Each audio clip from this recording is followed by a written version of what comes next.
You are able to see the PPT on your screen? Yes, ma'am. Okay, so I'll make it full screen.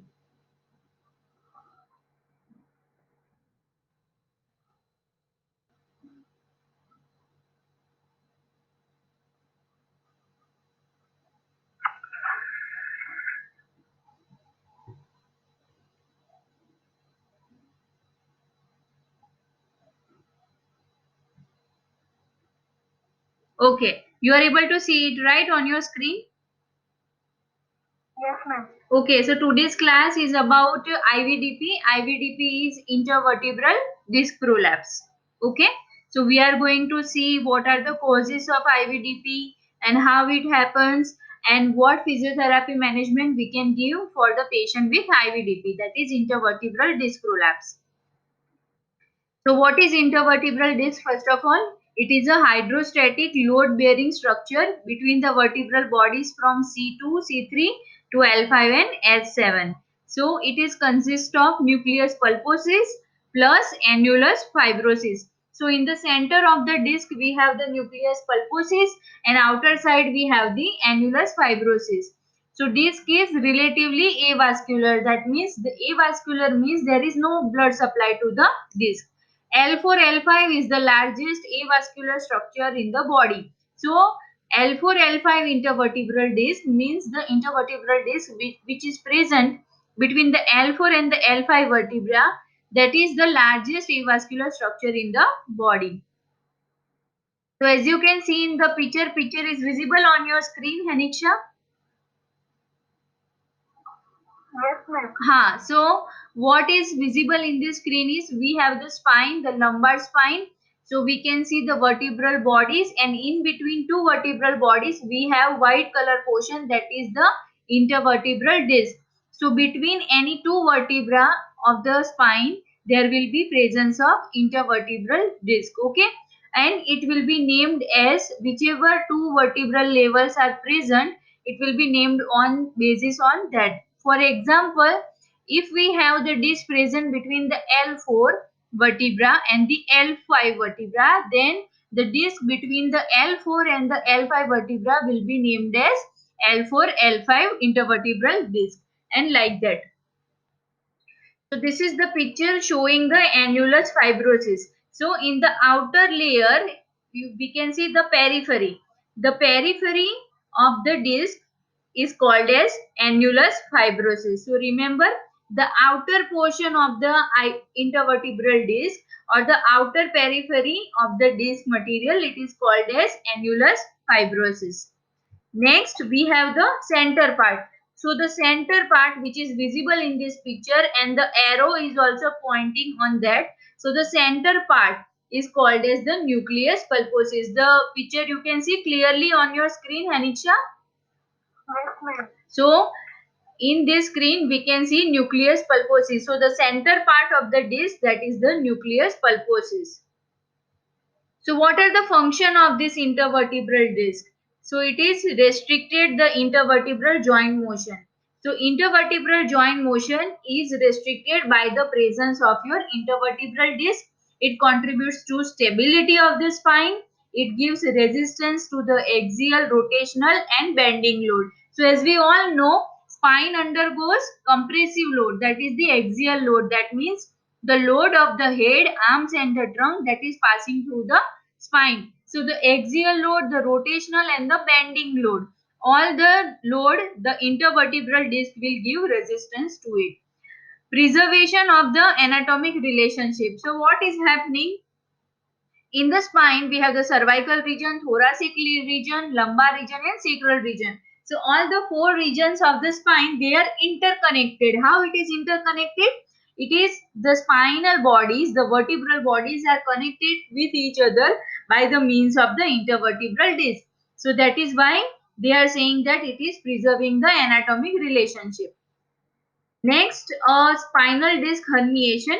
What is disc herniation? Is a medical condition affecting the spine in which a tear in the outer fibrous ring, that is the annulus fibrosus, of an intervertebral disc allows the soft center portion, that is the nucleus pulposus, to bulge out beyond the damaged outer ring. So what will happen in case of disc herniation?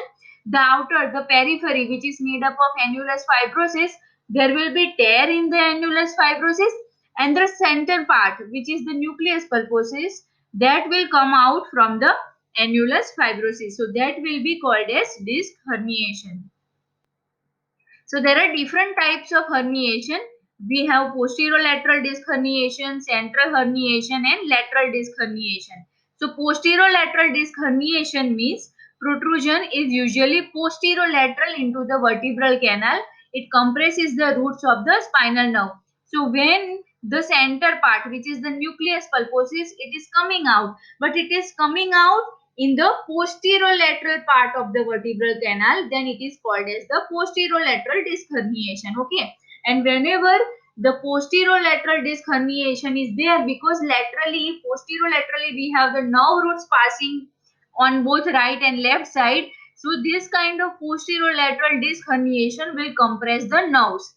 So protruded disc usually compresses the next lower nerve, as that nerve crosses level of disc in its path to its foramen. Example, protrusion of the fifth lumbar disc usually affects S1 instead. So what they are trying to say, at which level the intervertebral disc is having herniation, so a nerve level below that will get affected. So they are saying that if there is protrusion of the fifth lumbar disc, then it will affect the S1 nerve root. Then second type of herniation, we have the central or the posterior herniation. So it is less frequent. A protruded disc above the second lumbar vertebra may compress the spinal cord itself or may result in cauda equina syndrome. So in the central part of the spinal canal, if the disc is protruding, then it will be considered as central disc herniation. Next, we have the lateral disc herniation. So it may compress the nerve root above the level of the herniation. So in case of lateral disc herniation, if the herniation is in the lateral part, then it will affect the nerve root but a level higher, okay, above the level of herniation. For example, L-fold nerve root is most often involved, and patient typically have intense radicular pain. And they are saying that the nerve root above the level of herniation will be affected. That means if we are talking about L3 vertebral level, then L2 nerve root will be compressed in case of the lateral disc herniation. So coming to the next slide, classification of herniation. So degeneration, in case of degeneration after the age of 30 years, already the disc is undergoing degenerative changes. So what will happen in degeneration? The disc is made up of water content. There will be some amount of water. 70 to 85% of the disc material is made up of water. But what will happen due to degeneration? There will be loss of fluid in the nucleus pulposus. Protrusion will be there, so bulge in the disc but not a complete rupture. So protrusion, in case of protrusion, there will be not complete rupture of the disc, but bulging will be present. In case of the prolapse, prolapse means one stage higher than the protrusion. So prolapse means nucleus is forced into the outermost layer of the annulus fibrosis, but still there is not a complete rupture. So in case of prolapse, when we say disc prolapse, what is the meaning of disc prolapse? The central nucleus pulposus has come out to the last part of the annulus fibrosis, but complete rupture is not present. So that will be considered as the prolapse disc. Extrusion means a small hole in the annulus fibrosis and the fluid moves into the epidural space. So we all know that posterior part of the vertebral body, we have the spinal canal. So there will be a small hole formation in the annulus fibrosis, and the fluid, which is the fluid is the nucleus pulposus, that will come out into the posterior part of the spinal canal, and it will move into the epidural space. So that is considered as the extrusion. Sequestration means disc fragments start to form outside of the disc area. So if the fragments of the disc material that is lying inside the spinal canal, so it is completely out of the annulus fibrosis, in that case it will be called as the sequestration. So how the steps are going in case of herniation? First there is degeneration, next there is protrusion, second there is prolapse, then there is extrusion, and there is sequestration. So remember the sequence: protrusion, prolapse, extrusion, and sequestration. So this is the picture showing about the process, how it is happening, intervertebral disc prolapse. So in the first picture is visible on your screen, Hanisha and Sweta. Yes, ma'am. Okay. So in picture A, we can see outer annulus fibrosis is intact, and inside the black color dot, that is the nucleus pulposus, that is also inside. So that is showing the normal disc. Then we have picture B. In picture B, that is the bulging disc. So bulging disc, we can see nucleus pulposus, the black color dot, that is the nucleus pulposus. It has gone outer into the annulus fibrosis. It has reached the last layer of the annulus fibrosis, but there is no tear in the annulus fibrosis. It is still inside the nucleus pulposus. The disc material is still inside the annulus fibrosis, but it has reached the last layer. In the picture C, we can see the focal bulge or protrusion. So protrusion, the nucleus material remains within the outermost fibers of the annulus fibrosis. So here we can see in the picture C, nucleus pulposus has actually started moving out, but it has not completely moved out of the annulus fibrosis. Then in the picture D, which is the prolapse or the extrusion, here we can see the nucleus material has penetrated the annulus fibrosis but is contained in front of the posterior longitudinal ligament. So this portion, the line, darker line outside of the annulus fibrosis, we can see the posterior longitudinal ligament. So what they are saying, in case of prolapse, the nucleus material will come out of the annulus fibrosis, but still it is inside the posterior longitudinal ligament. And in picture E, you can see a disc fragment is completely out. This black color portion, which was the nucleus pulposus, that is come out into the spinal canal. So that is considered as a sequestration or a free segment. Free segment means the disc material, the disc inside of the disc, that is the nucleus pulposus, that is going outside of the annulus fibrosis. So there is complete rupture in the annulus fibrosis,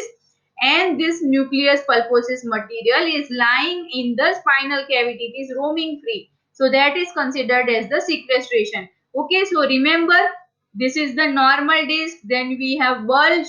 So bulge is little bit mild condition. Okay, mild means the symptoms may not be severe in the bulging disc. Why? Because nucleus pulposus is still inside the disc.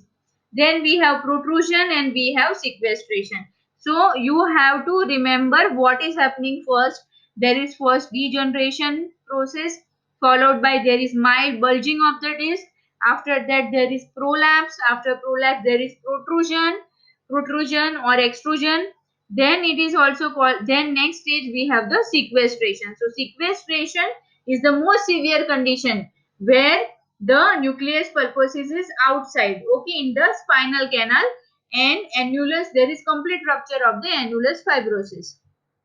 So next you can see in this picture, the first level is showing the normal disc. So this is the normal disc. This is the degenerated disc. We can see some tears are there in that disc. Then we have the bulging disc. Number 3, we can see little bit posterior bulging is there. So that is the bulging disc. Then at number 4, we have the herniated disc. Okay. So this is the herniation. The material of the disc has got herniation. Then we can see thinning of the disc. So in case of degeneration, the water content from the intervertebral disc will be lost and there will be thinning of the disc. So thinning of the disc or reduction in the disc height.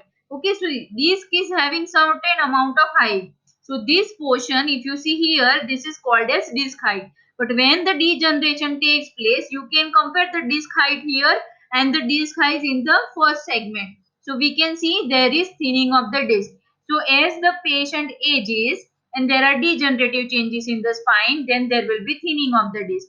Then disc degeneration with osteophyte formation. So you can see here the vertebral bodies are having some bony prominences. So that is the presence of your osteophyte. So in case of spondylolysis, okay, spondylosis, In case of spondylosis, which is a degeneration of the spine, in that we will see osteophyte formation, there will be thinning of the disc, degenerative changes will be seen, disc height will decrease, and the water content from the disc material will also decrease. Okay, so this picture is visible, Shweta and Hanisha, on your screen.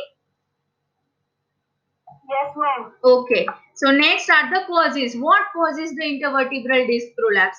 So repetitive mechanical activities like frequent bending, twisting, lifting, and other similar activities without breaks and proper stretching can leave the disc damaged. Living a sedentary lifestyle. So individuals who rarely, if ever, engage in physical activity are more prone to herniated disc because the muscles that support the back and neck, they will go for weakness, which increases the strain on the spine. And traumatic injury to the lumbar disc means commonly occurred when lifting while bent at the waist rather than lifting with the legs while the back is straight. So in ergonomics, in body mechanics, we always teach the patient that when you have to bend forward and lift something, then bend from the knees. You keep the spine as straight as possible and try to flex the knees and bend from the knees and keep the back straight, so there will be no back pain and there will be no incidence of the disc prolapse. But what common people do, they don't know the proper body mechanics. So what they will do, they will not bend the knee. They will not do any movement at the knee joint. They will only try to bend from the spine. So when they are bending forward from the spine, the when we go for spinal flexion, that time the disc is going posteriorly. So when the disc contents are moving posteriorly, chances of intervertebral disc prolapse are higher. So remember the causes of the disc prolapse: repetitive bending activities, and some occupation which requires lifting loads, like you see construction workers and laborers, they have to daily lift lot of amount of load, so they are more prone to have disc prolapse. Sedentary lifestyle is present, and then there is any trauma, any accident is there, then also the patient can have disc prolapse. Obesity, spinal degeneration can be quickened as a result of obesity. So obesity, what will happen, the patient will be overweight, so all the body weight is coming, the axial load is coming on the intervertebral disc, so again the chances of IVDP will be higher.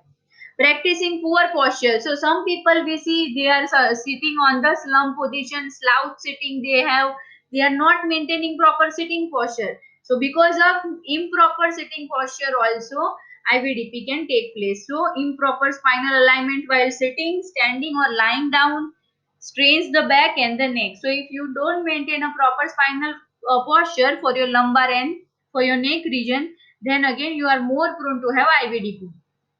Tobacco abuse.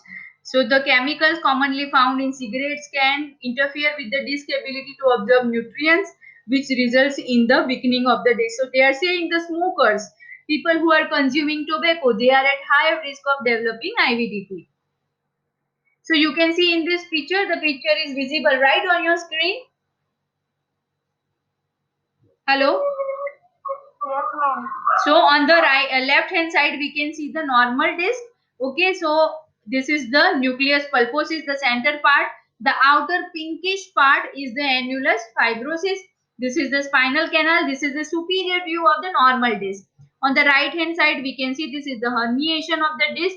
So we can see this nucleus pulposus, there is tear in the pinkish part, that is the annular fibrosis.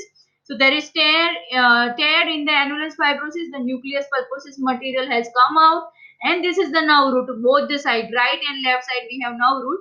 So since this nucleus pulposus has come out and it is compressing the nerve root, okay, so this is called as herniated disc. So in your exam, when you are writing the paper, if they are asking for 15 marks, PT assessment and management of the patient with IVDP, then you have to draw these two diagrams. First, you have to show this diagram with the normal disc. Then, secondly, you draw this diagram which is showing the herniated disc. And whenever you are drawing the diagram, please label your diagrams also. Okay. Label the structures which you are drawing. So symptoms, what kind of symptoms patient will have? It will depend on the location of the herniation and the types of the soft tissues involved. Herniated discs are not diagnosed immediately as the patient come with undefined pains in the thighs, knees and feet. So the dermatome and myotome pattern will be seen. So if the nerve root compression is there, then whichever nerve root is compressed, that particular dermatome and myotome will get affected because of IVDP. Okay. For example, there is compression of the L4 nerve root. So you will see patient may have loss of sensation in the L4 dermatome region, as well as the muscle myotome of the L4 also can get affected. The muscle will be weakness, will be going for weakness. The location majority of the spinal disc herniation occurs in the lumbar region. 95% of the cases will happen in L4, L5 or L5S1 region. So remember, lumbar intervertebral disc prolapse is more common at L4, L5 and L5S1 region. The second most common site is in the cervical region, that is the C5, C6 and C6, C7 level. The thoracic region accounts for only 0.15 to 4% of the cases. See, in thoracic region, the IVDP intervertebral disc prolapse is very rare. Just remember that in case of lumbar, L4, L5 and L5S1, and in case of cervical, C5, C6 and C6, C7, these are the spinal segments which are more commonly affected by the intervertebral disc prolapse. Diagnosis is based on history.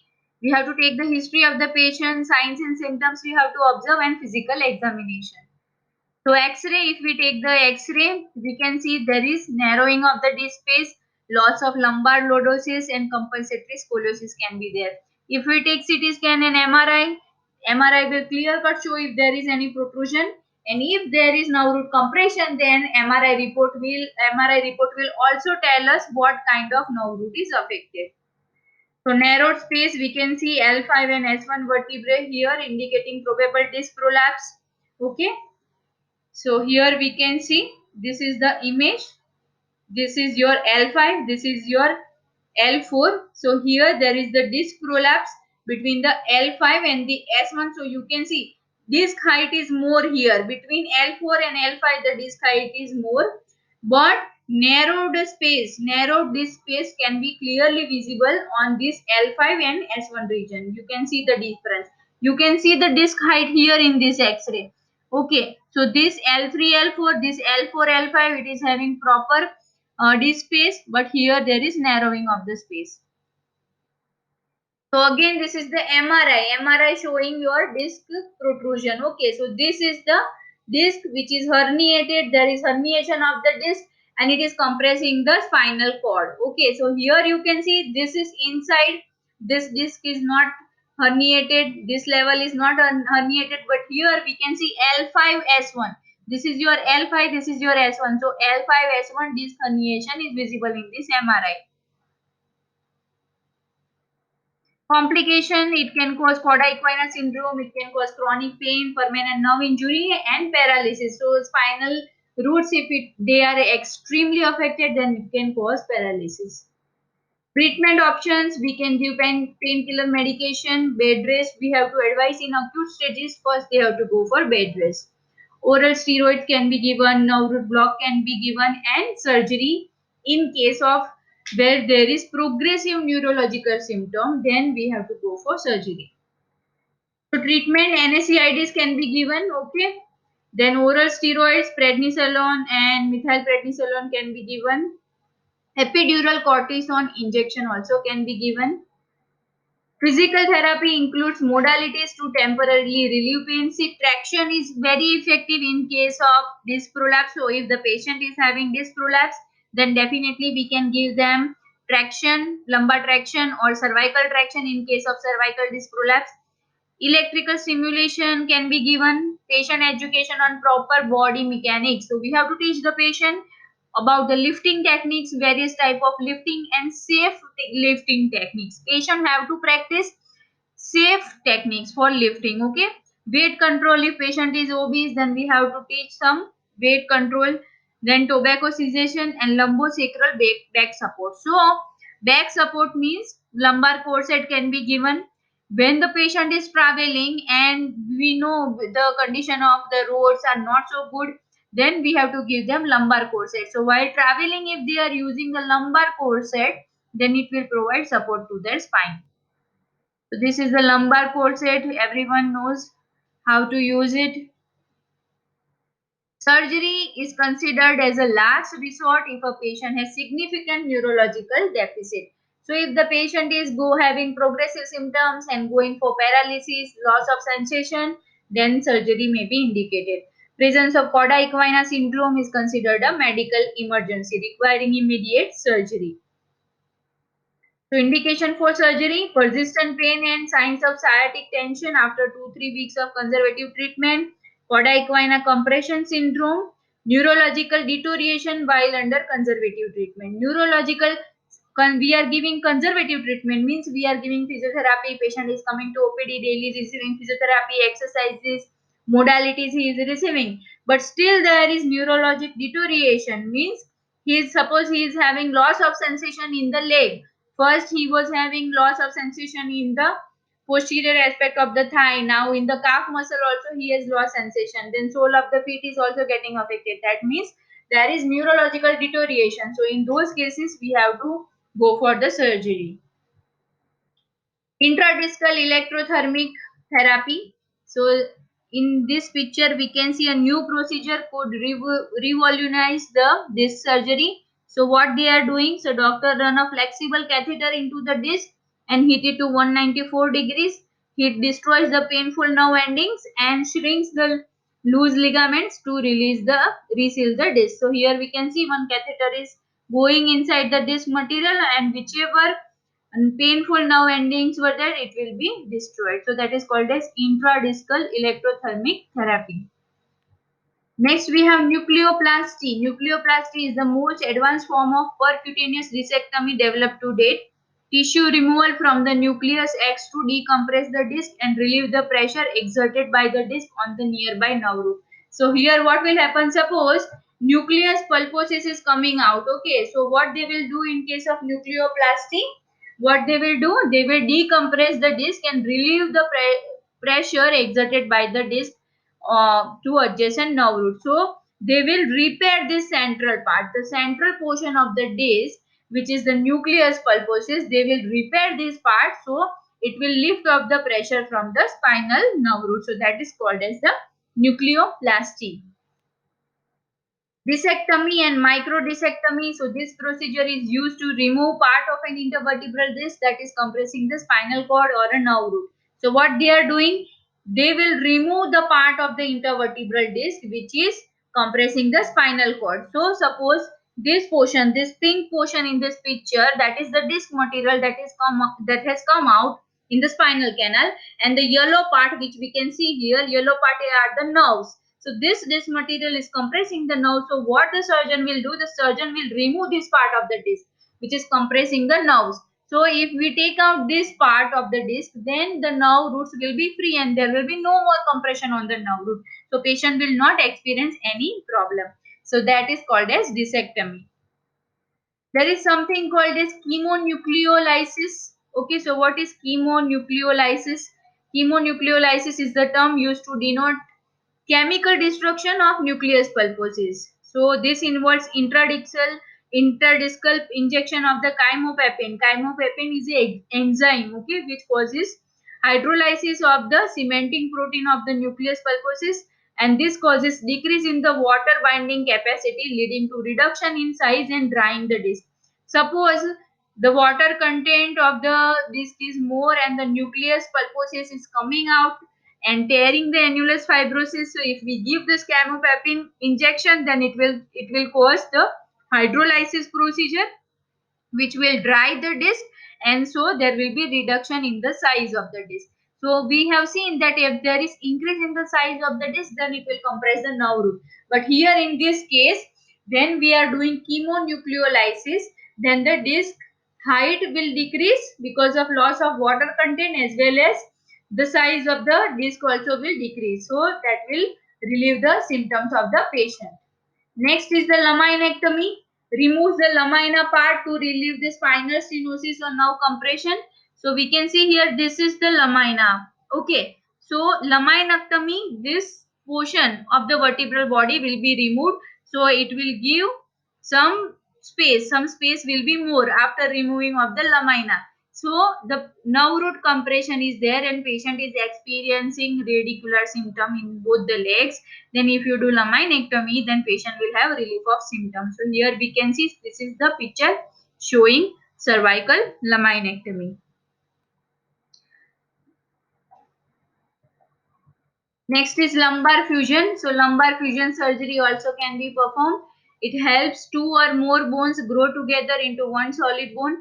Fusion cages are new devices, essentially hollow screws filled with bone graft that help the bones of the spine that to heal together firmly, and lumbar fusion is only indicated for the recurrent lumbar disc herniation, not primary herniation. So if first time the herniation is happening, then they will not go for lumbar fusion, because once you fuse the joint, then there will be limitation and restriction of the range of motion. But recurrence of lumbar herniation is there, then the surgeon may perform lumbar fusion surgery. So in the picture we can see it is visible on your screen, right, Haniksha and Shweta? Yeah. Yes, ma'am. Okay. So pedicle and screw, we can see they are fixing the part of the lumbar. So there will be lumbar fusion. But the disadvantage of this procedure is there will be reduction in the range of motion of the lumbar spine. Disc arthroplasty. Okay, arthroplasty. Everyone knows arthroplasty means replacement of the original articular structure with the implant or prosthesis. So this is the artificial disc. They will insert it instead of your. They will take out the normal natural disc and it will be replaced by the lumbar artificial disc replacement. So that is called as disc arthroplasty. So that is also called as total disc replacement or TDR. It is a type of arthroplasty surgical procedure in which degenerated intervertebral disc in the spinal column are replaced with artificial devices in the lumbar or cervical spine. It is used for cases of cervical disc herniation. So physiotherapy, what we can give for these patients with IVDP? First of all, extension exercises. Okay, why extension exercises? Because here in case of disc herniation, the disc material is moving posteriorly. It is moving posterior into the spinal canal. And we have already seen that according to normal biomechanics of the lumbar spine, when we are performing extension of the spinal structures are moving in the anterior direction. So now we don't want more movement of in the posterior direction for the intervertebral disc. So if we give flexion exercises during the flexion of the lumbar spine, the content of the intervertebral disc, it is moving posteriorly. But in case of the disc prolapse, there is already posterior movement of the annulus fibrosis and nucleus pulposus. So if we give more flexion, it will be painful for the patient as well as it will increase the symptoms of the patient. So we should not recommend any kind of flexion activities as well as flexion exercises. So in case of the intervertebral disc prolapse, please remember that we have to give the extension exercises. So cobra pose, that is in prone lying position. Patient is putting two hands, okay, underneath the shoulder, wrist, wrist joint and the palms of the patient are resting on the couch, and patient tries to lift up the trunk, upper part of the trunk till the navel region you can lift up. So that is the cobra pose. Core strengthening exercise we can perform in the crook lying position. Ask the patient to tuck in the stomach, hold it for 10 seconds and then release it. Lumbar rotation can be performed in crook lying position. Okay, SLR can be performed and then other SLR activities also can be done. Ankle toe movements also can be performed by the patient. Bridging can be done in crook lying position. Then important part is about postural education. So we have to teach the correct sitting posture, correct standing posture, correct lifting techniques, okay, to the patient. Because without this postural education, they will have recurrence of their back pain. Suppose patient had disc prolapse or disc herniation, he came to OPD for 4 weeks. After 4 weeks, again he will go back and resume the activities. Again he will have the disc problem. So again it will go for herniation, again he will have the symptoms. So what we can do, what prevention is better than cure. So we have to give the postural education, how to lift, okay, lifting mechanics we have to teach the patient. As I told you, as far as possible, we have to keep the spine in straight position. Do not bend or extend from the spine. bend from the knee. So when we are bending the knee, the movement is taking place at the knee joint. It is not taking place at the lumbar region. So correct lifting mechanism we have to teach the patient to avoid the recurrence. And last is avoid the relapse of the low back pain. See, low back pain, if you see most, at least 80 to 90% of the cases coming to OPD with low back pain, they will have continuous recurrence. Again and again they will come back with the same complaints, and they will also get fed up. Why? Because their symptoms are not relieving, and again they are experiencing the back pain and the tingling and the numbness. Radiculopathy is there, then the full leg pain they will have. So they will also get fed up of your treatment and they will get frustrated. So the best thing is to teach the postural education to avoid any kind of activity, and if they have to do the activity, then they have to modify it in the correct manner. So activity modification will be required. Along with that, they have to do the regular exercises at home. Then only there will be no recurrence of the back pain. So thank you. That is all for today. Just wait here.